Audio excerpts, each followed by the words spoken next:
Mates Mike, que es un gran divulgador. Y pues en cuanto al evento de hoy, estáis una vez más en uno de nuestros eventos de Cimatec y tendremos al final un sorteo, como ya dijimos, de aquellos que acertasteis quién iba a venir.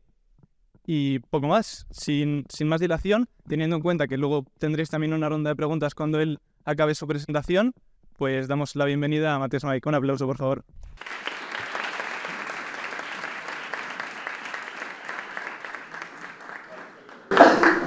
¿Se me escucha? ¿Cuántos de aquí sois de mates?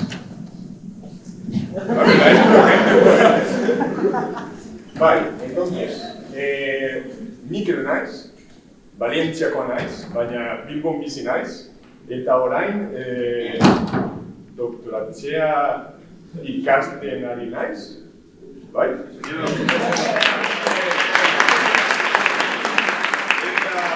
Abat daukat, eta ez dakit asko hitz egiten.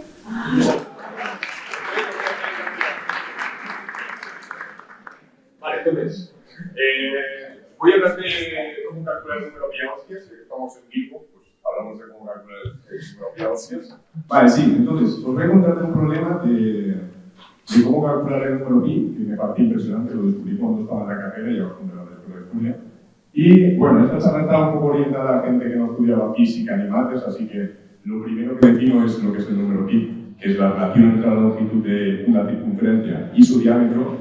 Y este número, bueno, todos lo conocéis, es 3,1415, bla, bla, bla, infinitos decimales, y tiene la propiedad de que en sí es, o sea, para todas las circunferencias es el mismo valor, da igual el radio que tenga la circunferencia. O sea, ya por estar definido de esta manera, con los círculos, ya el número pi es el rey de la geometría. O sea, donde te encuentres geometría te vas a encontrar el número pi. Pero las matemáticas también tienen una cosilla, que es que tienen como conexiones profundas entre todas las ramas de las matemáticas, y al final el número pi no solo aparece en geometría, sino que aparece en un montón de cosas más. Por ejemplo, ¿qué pasa si sumamos todos los números en los recíprocos de los números naturales al cuadrado? Pues, si tú haces los cálculos y demás, te das cuenta que esto vale pi al cuadrado partido por 6. Esto es lo que se conoce como el problema de Basilea y lo resolvió Euler, no sé cómo lo llamáis por aquí, luego lo voy a llamar Euler. Lo resolvió Euler en 1735, si no recuerdo mal. Entonces, ya de primeras dices, vale, el número pi está definido con las circunferencias, es el rey de la geometría, pero ostras, también aparece en el número pi, y no solo el número pi, sino que aparece también el número pi al cuadrado. Entonces, te preguntas como matemático, ¿por qué aparece el número pi al cuadrado? Pues bueno, eso básicamente es a lo que nos dedicamos los matemáticos. También aparece, por ejemplo, en otros campos.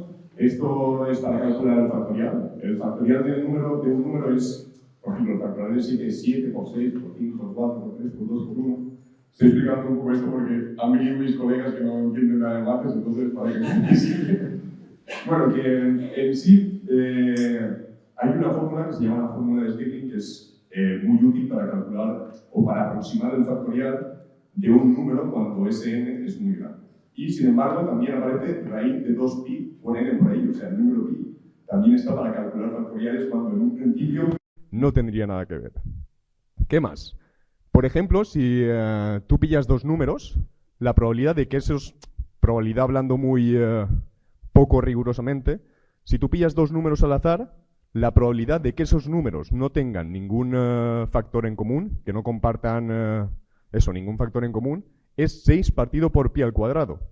Y el hecho de que no compartan ningún factor en común primo, también está como ahí metida profundamente la distribución de los números primos. Y sin embargo, el número pi, que era el rey de la geometría, pues está apareciendo también en cosas que a priori pues no debería aparecer. Es lo que os decía antes, que al final sí que está definido en la geometría al principio, pero como trasciende a todo ello y se va metiendo en las otras ramas de las matemáticas y aparecen sitios que dices, ¿por qué aparece el número pi aquí?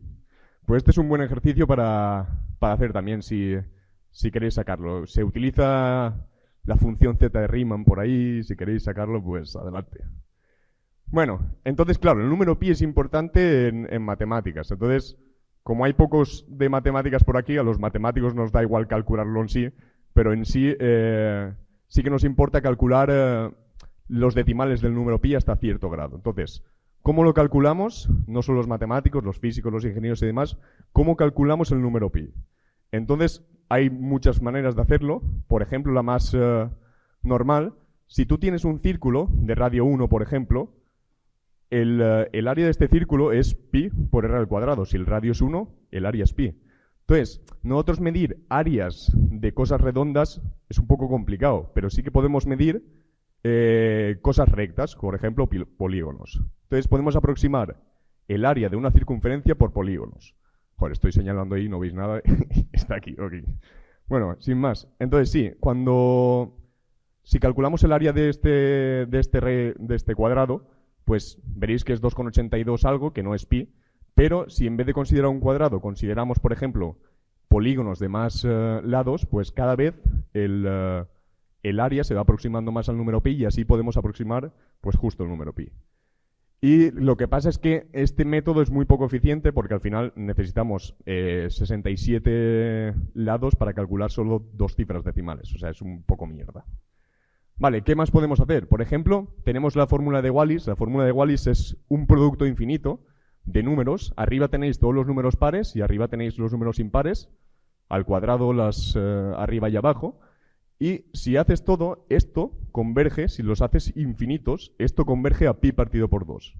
Lo cual quiere decir que, ¿cómo podemos calcular el número pi de esta forma? Pues nosotros multiplicar infinitas cosas está complicado, pero lo que sí puedes hacer es multiplicar muchísimas cosas. Si multiplicas muchísimas de estos términos y al final truncas en algún sitio, pues te quedará algo muy parecido a pi partido por 2. Pasas el 2 multiplicando, o bueno, multiplicas a los dos lados por 2 y tienes una aproximación del número pi. También tenemos la fórmula de Ramanujan, que es esta bestia de aquí abajo. Ramanujan fue un genio matemático indio que murió muy joven, pero que se sacaba fórmulas de la manga porque decía que un dios por las noches venía y le contaba las fórmulas.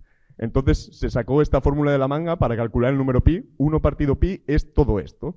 2 raíz de 2 partido 9801 y una suma infinita donde aparece un 1103. No sé por qué está el 1103 ahí, la verdad.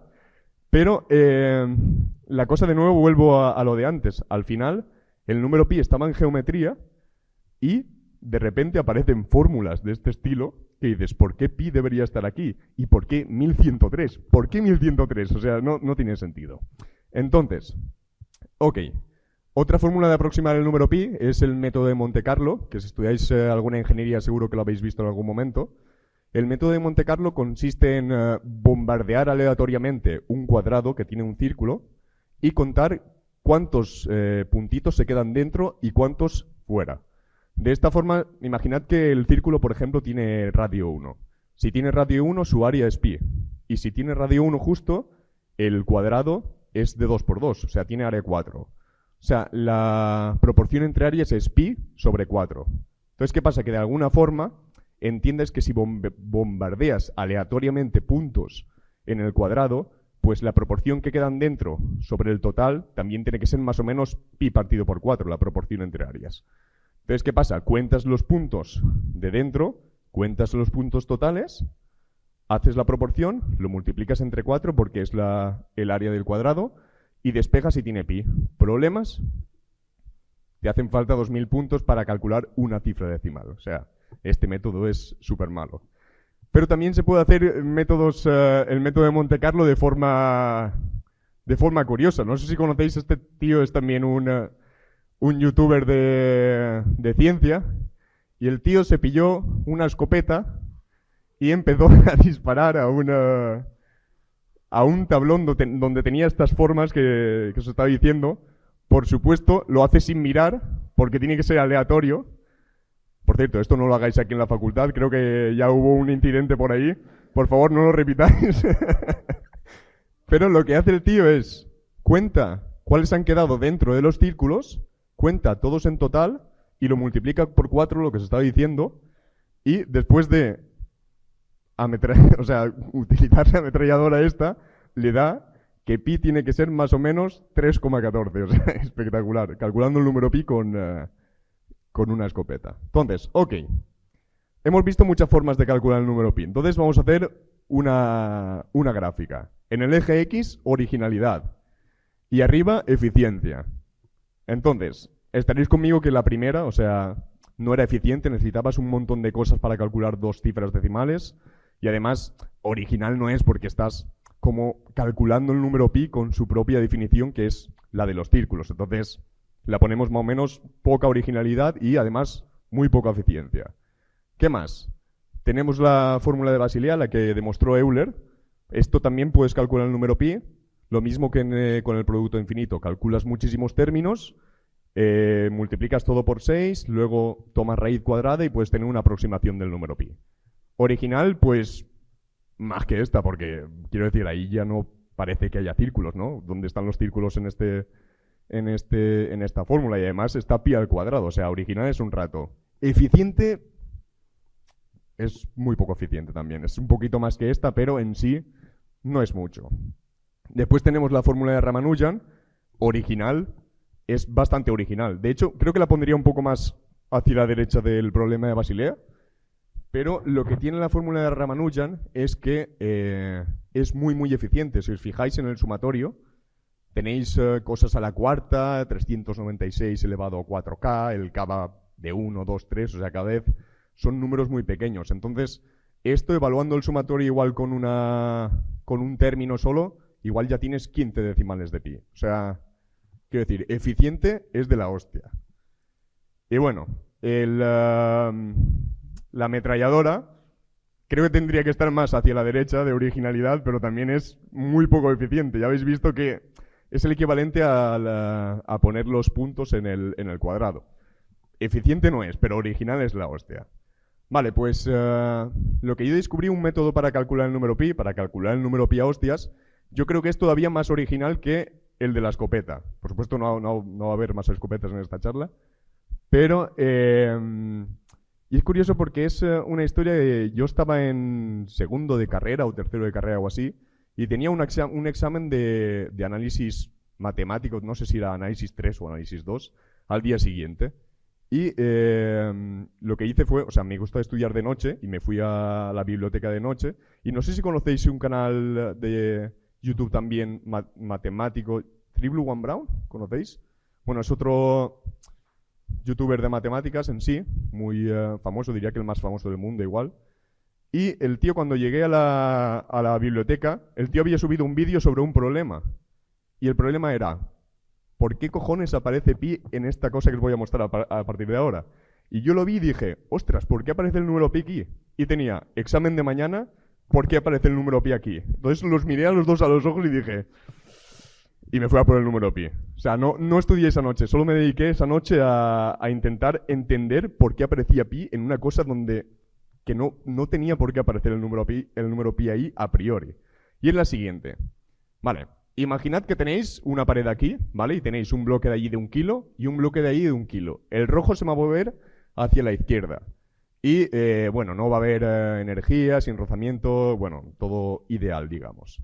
Entonces la cosa es que vamos a contar el número de golpes que se dan en los bloques. Si las masas es 1, 1, rebota tal, número de colisiones 3. Vale, perfecto. Pero ¿qué pasa si en vez de poner un bloque de 1 kilo... El segundo bloque, el rojo, también se mueve a la izquierda, pero es un bloque de 100 kilos.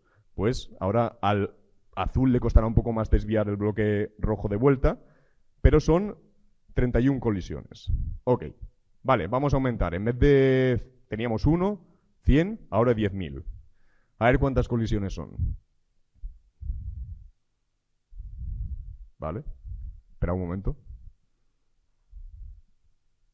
Ahí va. 314. No sé si estáis viendo el patrón, supongo que sí. La charla tiene el nombre escrito. Pero vamos a dar una oportunidad más. Imaginad que en vez de 1, 100, 10.000, tienes una de 10 elevado a 6. O sea, cada vez multiplicando por 6. Pues ahora todavía más le va a costar desviar la roja. Pero son el número de colisiones 3, 1, 4, 1. Y como podéis ver, pues al final si aumentamos la masa del rojo cada vez 100 veces, te calcula un decimal extra de pi. Entonces yo estaba en la biblioteca y dije, ¿por qué de pegar, o sea, de coger dos bloques, hacer que se den de hostias, aparece el número pi. O sea, no puede ser. Aquí no hay ninguna circunferencia ni nada, y a priori no debería aparecer el número pi aquí. Es como súper extraño. Entonces hay dos preguntas. La primera es, una, ¿por qué aparece el número pi? Y la segunda es, ¿por qué en una relación de 100 cada vez más? O sea, ¿por qué no es, si pongo una masa de 1,10, pues me calcula otro decimal? ¿Por qué es exactamente 100? Entonces eso es lo que vamos a responder. En sí, bueno, no sé si veréis mucho ahí, pero detrás de todo esto, de todo este sistema dinámico montado, al final lo que se conserva, una de las cosas que se conserva, es en sí la energía cinética, que es esto de aquí, que es 1/2 de la masa 1 por v, la velocidad 1 al cuadrado, más lo mismo pero con el 2. Y esto tiene que ser constante durante todo el tiempo de las colisiones y demás. Entonces, ¿qué pasa? Que en un principio, en un principio el número pi no está apareciendo aquí y no hay ninguna circunferencia escondida detrás. Pero si hacemos algunas cosillas, algunos arreglos, tal, no sé qué, y hacemos un cambio de variable, bueno, el cambio de variable no lo veréis, pero es W1 igual a raíz cuadrada de la masa 1 por velocidad 1. Pues si hacemos todos estos cambios de variable, y bueno, el 1/2, como tenemos constante a la derecha, pues puede desaparecer. Al final sí que tenemos que hay dos variables en el sistema que elevadas al cuadrado y sumadas están dando una constante. Y eso es precisamente la fórmula de una circunferencia. Por tanto, ya vemos que en sí, no sé si me escucha muy fuerte ahora. No, ¿está bien? Vale. O sea, en un principio, una circunferencia no parecía que hubiese, pero justo hay una escondida. Entonces, ¿qué pasa? Que en todos estos puntos de la circunferencia, los posibles estados del sistema dinámico, digamos, van a estar situados sobre esta circunferencia, porque tiene que satisfacer esta ecuación. Entonces, bueno, a ver, sí, uno hace algunos cálculos y, por ejemplo, en el caso de masas iguales, pues al final, como veis, son los posibles estados. Hay 3 colisiones y, digamos, las líneas estas que aparecen están en función de la proporción entre masas. Esto es ponerse a hacer cálculos y enseguida te sale. Esto también es, o sea, creo que la inclinación de las rectas viene dada por el momento, la conservación del momento lineal. También hay cambios de signo porque rebota contra la pared, pero bueno, se puede hacer básicamente. Entonces, ¿qué pasa? Que ha pasado de ser un problema que no sabíamos por qué pi aparecía a ser un problema de geometría, porque al final el problema se ha reducido a contar cuántos puntos están en la circunferencia si sabemos la inclinación de las rectas que están. Por ejemplo, la inclinación es justo la proporción entre las masas y la raíz cuadrada. Entonces, ¿qué pasa? Que uno se pone a hacer los cálculos y utilizando un teorema que es el teorema del ángulo doble de geometría, no sé si os suena, se puede sacar muy fácilmente que el número de golpes depende obviamente de la relación entre masas, pero es justo esto de aquí. Estas llaves que hay alrededor son la parte entera. Si tenéis 3,1, pues es 3. Si tenéis 31,4, pues es 31. Y esta fórmula explica las dos cosas que nos estábamos preguntando. Una, ¿por qué cada vez aparecen más decimales del número pi? Y dos, ¿por qué la relación de masas tenía que ser de 100 en 100? La primera es muy fácil de ver. Si la relación de masas es 1 a 1, esta fracción es 1. Entonces esa es la parte entera del número pi, 3. Si la relación entre masas era 1-100, entonces, bueno, 100-1, sí, masa 1 era la de la derecha, sí. Eso es.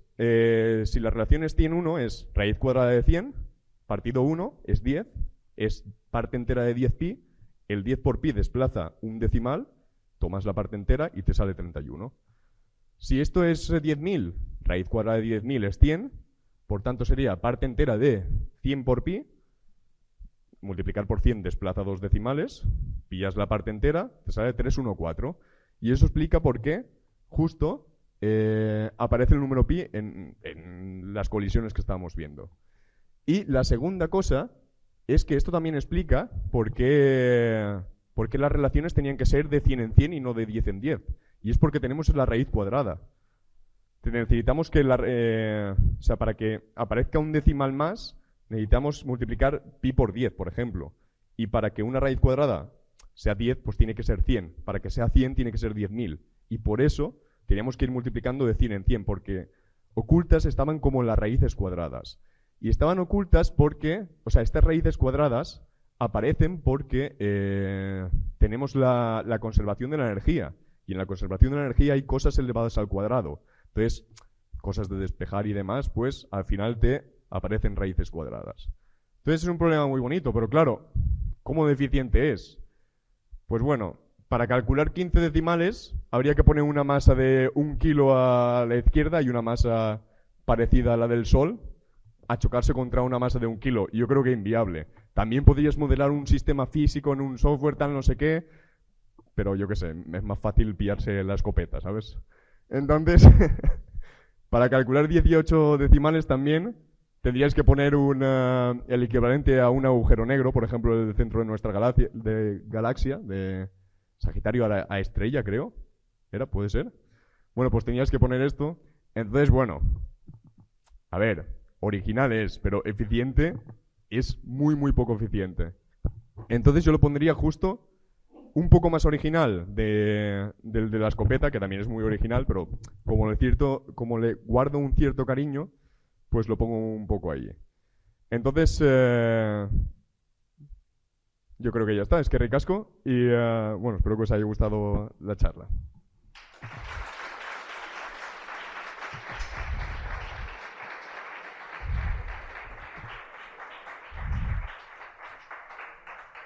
Y no sé si hay alguna pregunta, hay ronda de preguntas, creo. Si queréis preguntar algo.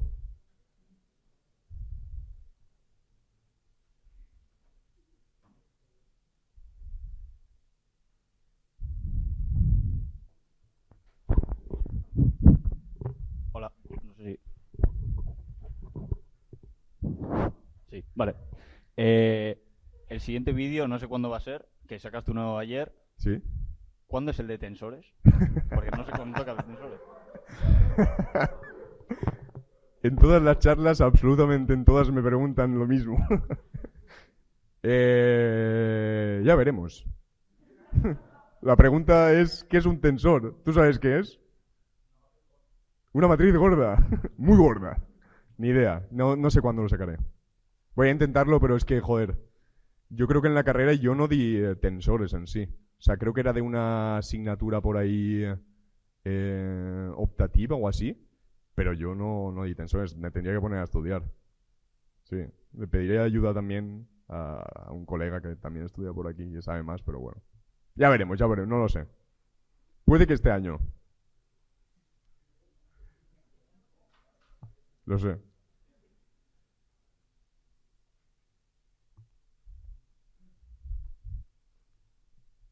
Por favor, desconocido de allí. Has mencionado que Ramanujan creó esa fórmula, pero Ramanujan murió en 1920. ¿Me estás diciendo que soltó ese pitote y no había programación para demostrarlo? Sí. Qué fucker. Sí. Bueno, no tenía programación, pero tenía al Dios, entonces se lo comunicaba. Sí. Pero luego se Mejor que demostró, Internet, ¿eh?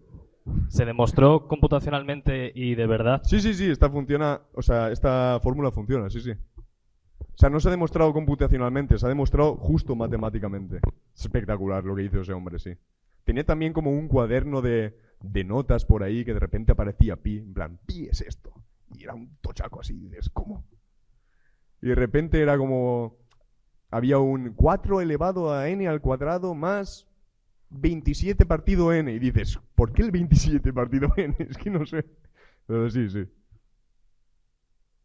Gracias por la pregunta, amable desconocido.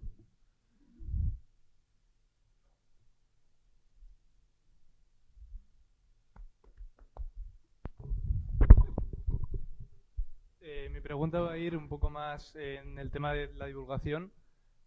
¿Cómo ha sido para ti la experiencia de empezar desde cero, crear el canal, crear los distintos sitios por los que operas y pues un poco ese proceso de me apetece hablar de matemáticas porque me gusta o lo que sea y quiero explicárselo a la gente y que vaya creciendo y de repente encontrarte con que tienes un canal que funciona y que, pues, bueno, que es, digamos, grande y que puede llegar a mucha gente Ok. y esa responsabilidad. O sea, yo empecé el canal en la pandemia porque me aburría y siempre había tenido como el gusanillo de divulgar matemáticas. De hecho, como en la facultad, o sea, siempre tenía como la inquietud de resolver problemas de olimpiadas, demás, y como que mis compañeros no tenían tanta, o sea, como que no les gustaba tanto tipo olimpiadas y cosas así, y justo en la facultad como creé el problemas de la semana, que iba yo al tablón, ponía unos problemas, pero nadie me hacía caso en aquel entonces. De hecho, mis colegas crearon los poemas de la semana para boicotearme, qué cabrones. Pero siempre había tenido como el gusanillo en sí, pero en sí yo lo hago para divertirme. O sea, desde que empecé subía cosas porque me parecía bonito dejar constancia en sí para cuando sea mayor yo verlo otra vez. Y bueno, el canal dio como un subidón cuando contesté a un vídeo de Quantum Fracture, que era uno de unos retos de demostrar que 1 era igual a 0 y demás. Y tenía como 1000 suscriptores en un día y al siguiente día tenía 30.000 o algo así. Y vídeos que tenían 1000 visualizaciones al siguiente día tenían 50.000. Yo lo vi y dije, lol. Un poco... Entonces, o sea, a partir de ahí he seguido subiendo, pero como que me daba... O sea, como no me dedico a ello, o sea, y no me da de comer, me da un poco igual. Ahora, si acabo el doctorado y me dedico ya más a ello, sí me importará un poco más, pero de momento lo hago para divertirme. O sea, no lo hago en sí, es un poco egoísta, pero no lo hago por la gente, lo hago porque me lo paso bien yo. O sea, eso me da un poco más igual. Entonces, si me mantengo en esta línea, yo creo que guay. Ya después, también está cuando empiezas a cobrar un poco en YouTube y demás, que es muy poco, o sea, básicamente muchos meses no me da ni para pagarme el alquiler, para que tengáis una idea. Sí que cuando empiezas a ganar un poco de dinero tienes como que hacerte autónomo y demás, y eso ya toca un poco más los cojones. Entonces sí que estás un poco pendiente de que vaya bien, pero para no tener que pagar tú. Ha habido meses en agosto que no he subido vídeo y que igual casi he tenido que pagar yo por el autónomo. Pero muy chulo, o sea, la verdad es que... O sea, está guay que haya tanta gente que le guste, pero en sí el motivo principal es para pasármelo bien. Eso es. Por favor, amable desconocido también. Hola, Miquel. ¿Se escucha? Sí. Sí. ¿Tienes alguna idea en concreto, alguna colaboración para algún vídeo, o el próximo vídeo, por ejemplo, alguna pista nos puedes dar? O sea, el siguiente que voy a hacer es de análisis de Fourier, que tú no tienes ni idea de lo que es. Sí, sí, hombre, sueño con ello. Ah, pero te dedicas a cámaras y cosas así. Igual sí... nada, en sí colaboración no hago muchas. O sea, igual con alguna marca y demás para poder pagar el autónomo. Pero... pero no, en general no. Siguiente vídeo es de análisis de Fourier. De cómo dibujar cosillas con círculos. Gracias, amable desconocido.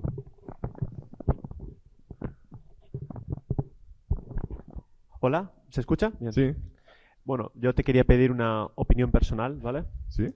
En tu opinión, ¿qué número es más relevante para las matemáticas? ¿Pi o la constante de Euler?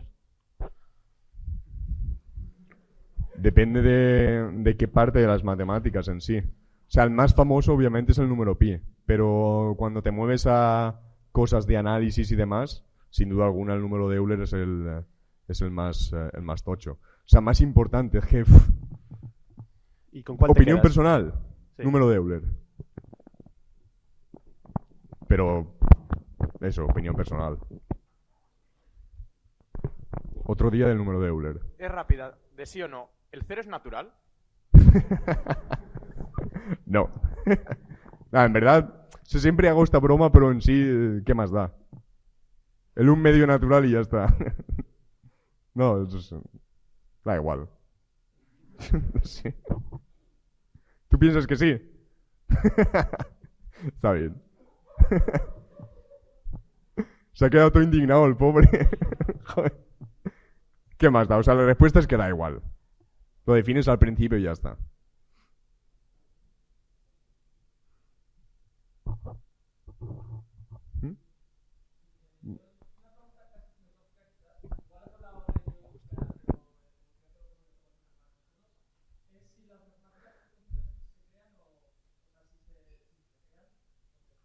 sea, también es una opinión personal, pides, ¿no? O sea, yo creo que se inventan en sí. O sea, pero también en parte se descubren. O sea, diría que se inventan en un 90% y se descubren como en un 10% por poner un porcentaje sin más. O sea, y me baso en que, o sea, al final tú te creas los axiomas desde un inicio. Esos axiomas están como, digamos, reflejados en la realidad, pero porque los elegimos para que sean las matemáticas útiles. Pero podrían ser axiomas que no estuvieran como sustentados en la realidad, que fueran totalmente random y también serían matemáticas. Por eso digo que, para mí, primero las mates se crean. Luego se descubren porque cuando plantas, digamos, esos axiomas como semillas, eso crea un árbol de conocimiento y a partir de ahí ese árbol está creado, pero nosotros lo tenemos que descubrir con los teoremas. Entonces, por eso digo el 10%, pero puramente en sí, yo pienso que primero es inventarlas. Se le iba a preguntar, que por curiosidad, ¿qué doctorado estás estudiando y por qué viniste aquí? ¿Y por qué qué? Viniste aquí al País Sí. Vasco. Pues estoy estudiando un doctorado en matemáticas, de análisis análisis más o menos. Y vine aquí porque tengo una amiga que justo también estaba estudiando física y electrónica aquí y conocía o sea, ya acabó y demás, pero justo conocía un centro de investigación que es en el que estoy yo ahora, que es Beckham, que no sé si lo conocéis, plan de matemáticas. Y me lo recomendó. Vine, vi que me gustó. Además, siempre había querido venir al norte a vivir unos años, así que todas las oportunidades juntas y me vine para aquí. Además, estaba en Madrid, estaba hasta los cojones de Madrid y dije, de hecho, cuando vine aquí a Bilbao, cuando descubrí que podía ir a todos los sitios caminando y que tenía el sitio de trabajo a 15 minutos, casi lloro, te lo juro. Joder.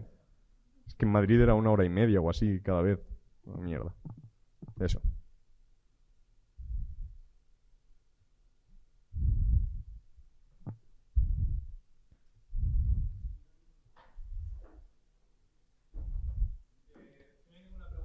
Te dejo esto.